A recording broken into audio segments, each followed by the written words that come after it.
Telur asin khas Brebes berawal dari tradisi keluarga keturunan Tionghoa dalam mengawetkan makanan, salah satunya telur.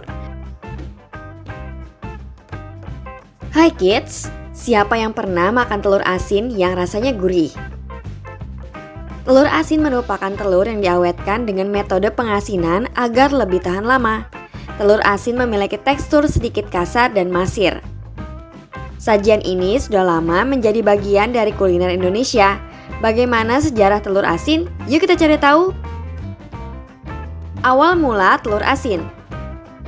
Menurut sejarawan Bapak Heri Priyatmoko yang dikutip kompas.com, telur asin merupakan hasil kreativitas masyarakat pesisir pulau untuk mengolah garam yang berlimpah.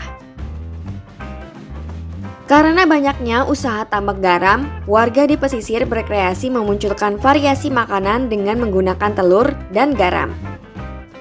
Namun beliau nggak tahu pasti sejarah kapan telur asin ditemukan di Indonesia. Karena catatan mengenai makanan ini cenderung susah ditemukan.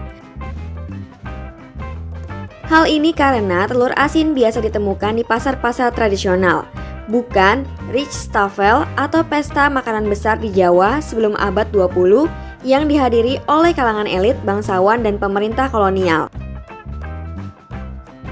Telur asin nggak pernah ada dalam pesta makanan kalangan atas tersebut karena memiliki aroma cenderung amis.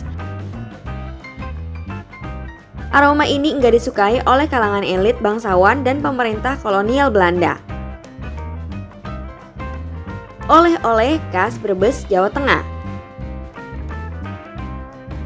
Bukan hanya sebagai makanan biasa, telur asin ditetapkan sebagai warisan budaya tak benda oleh Kemendikbud pada tahun 2020. Sebelum kita lanjut videonya, jangan lupa klik tombol subscribe dan tombol loncengnya ya. Menurut Bapak Wijanarto, Kepala Bidang Kebudayaan Dinas Kebudayaan dan Pariwisata Kabupaten Brebes, seperti yang dikutip detik.com, telur asin bukan hanya sekadar produk kuliner. Namun dalam telur asin terangkum pengetahuan dan keterampilan tradisional lengkap dengan identitas sosial masyarakat Brebes dan filosofi kegotong royongan. Telur asin khas Brebes berawal dari tradisi keluarga keturunan Tionghoa dalam mengawetkan makanan, salah satunya telur. Pengawetan makanan dengan cara diasinkan ini berguna sebagai bekal untuk bepergian jauh. Berawal dari hal tersebut, telur asin Brebes terkenal sebagai ikon makanan khas daerah dan dikomersilkan sejak tahun 1950-an. Dengan semakin banyaknya orang yang memproduksi telur asin di Brebes, kota ini kemudian terkenal sebagai sentra telur asin. Variasi telur asin yang dijual pun cukup banyak, mulai dari telur asin mentah, matang, bakar, hingga telur asin aneka rasa. Jadi kalau kita berkunjung ke kota ini, jangan lupa untuk mencicipi telur asinnya yang khas. Nah kids, itulah sejarah telur asin berdasarkan berbagai sumber.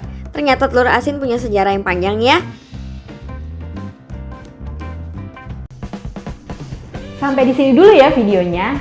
Jangan lupa like, komen, subscribe, dan share ke teman-teman lainnya ya kids. Bye-bye!